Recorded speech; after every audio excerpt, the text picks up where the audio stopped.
Hello বন্ধুরা, দেখো আজকে দিনটা ছিল রবিবার আর আমি চলে গেছিলাম বাপের বাড়িতে।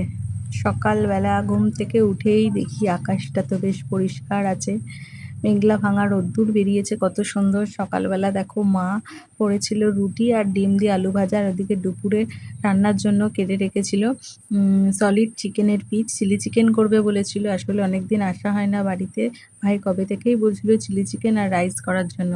তাই দেখো, আর ওদিকে মা যেহেতু চিলি চিকেন খায় না, মানে খাবে না, তার জন্য মার জন্য আলাদা করে মাংস রান্না করেছিলাম।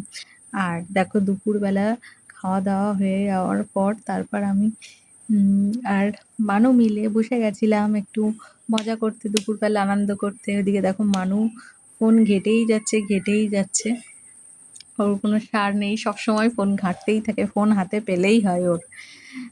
যাই হোক, আমি আসলে ও সারাদিন আমার কাছেই থাকে, ও ভীষণ ভালোবাসে আমাকে। আর ওদিকে সোম দেখো ওখানে মাছ ধরার জন্য ছিপ তৈরি করছে। বাইরে তো ঝিরিঝিরি বৃষ্টি হচ্ছে,